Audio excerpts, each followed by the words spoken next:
Cerca Teleeuropa sul tuo Play Store o Apple Store e scarica la nostra app. I migranti, nuova questione meridionale, la denuncia di Forza Italia in una conferenza stampa alla Mezzia Terme. Il partito sarà promotore di una petizione popolare. Nel corso dell'incontro con i giornalisti l'indice è puntato contro il governatore Oliverio.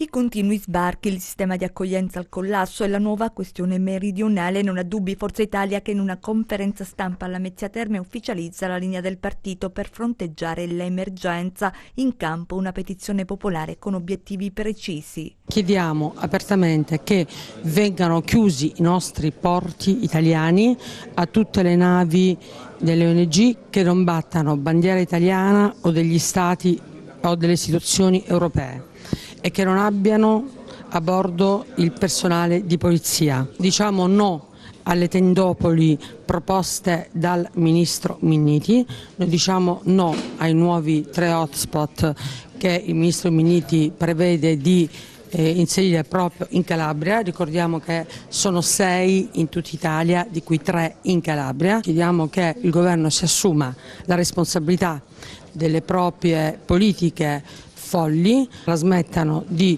esclusivamente deresponsabilizzarsi buttando su prefetture e comuni una situazione che ormai è diventata ingestibile. C'è anche un messaggio del presidente Berlusconi in cui rivendica i numeri di ingressi in Italia, 10.000 quelli del suo governo. Oggi la realtà è altra, le coste italiane vulnerabili, la Calabria diventa terra promessa nel silenzio, denunciano gli azzurri del governatore Oliverio. È intollerabile che il presidente Oliverio su questa vicenda non dica una parola. Il presidente Oliverio è il presidente della Calabria, non è il presidente della regione Marche, è il presidente di una regione che sta vivendo con grande apprensione quello che succede nei porti calabresi, è il presidente di una regione che ha tanti sindaci che non sanno come fronteggiare questo problema, anche perché hanno la pressione indotta dal Ministero attraverso i prefetti che sono diventati loro malgrado agenti immobiliari del governo. I prefetti non svolgono più le funzioni che dovevano svolgere un tempo,